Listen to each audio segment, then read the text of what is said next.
વર્ષથી વધુના વયોવૃદ્ધોને સરકારી આરોગ્ય યોજનાઓનો લાભ મળી રહે તે માટે ધારાસભ્ય શૈલેષ મહેતાની ઓફિસ ખાતે રજીસ્ટ્રેશન કરવામાં આવ્યા હતા, જેમને ધારાસભ્ય શૈલેષ મહેતાના હસ્તે કાર્ડ વિતરણ કરવામાં આવ્યું।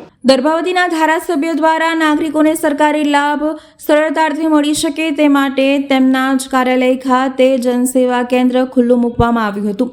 સેન્ટર ઉપર સરકારની 70 વર્ષીય વૃદ્ધા સામે સરકારની યોજના વયવંદના અંતર્ગત 200 રજીસ્ટ્રેશન થયા હતા, જેમાં આજે ધારાસભ્ય શૈલેષ મહેતાના વરદ હસ્તે કાર્ડ વિતરણ કરવામાં આવ્યું હતું। દર્ભાવતીના તમામ નાગરિકોના સ્વાસ્થ્યથી માંડીને તમામ સરકારી સહાય ધારાસભ્ય કાર્યાલયથી મળી રહે તે માટે જનસેવા કેન્દ્ર કાર્યાલય કાર્યરત છે।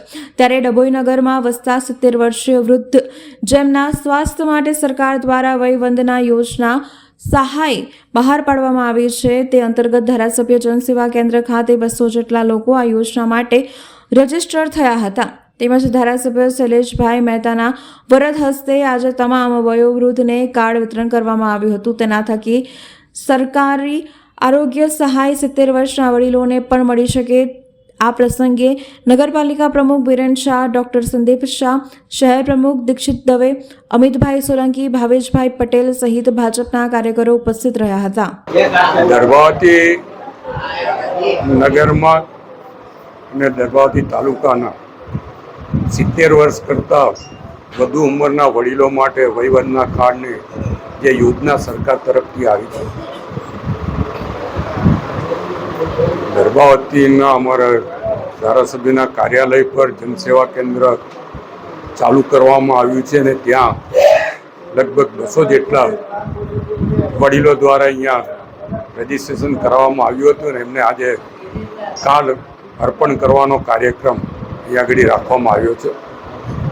આનાથી સરકાર દ્વારા 5 લાખ રૂપિયાની સારવાર મફતમાં કરી શકાય અને વડીલોને જે સમસ્યાઓ શારીરિક સ્વાસ્થ્ય માટેની હોય એમાં સરકાર દ્વારા મદદરૂપ થવાય એવા ઉમદા ઉદ્દેશથી માનનીય વડાપ્રધાન નરેન્દ્રભાઈ મોદીએ આ યોજનાનો અમલ કરવાનું કીધું અને ગુજરાત સરકાર તરફથી પણ એમાં સહયોગ આપવામાં આવે છે અને દરેક તાલુકા પ્લેસ પર આ કાર્ડ કાઢી આપવામાં આવે છે।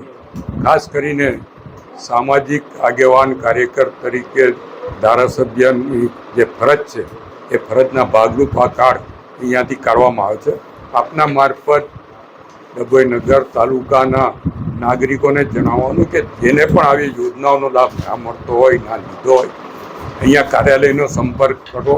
અહીંયાથી યોગ્ય માર્ગદર્શન આપીને જે તે તમામ યોજનાઓનો લાભ એમને મળે એવા પ્રયત્નો કરવામાં આવે।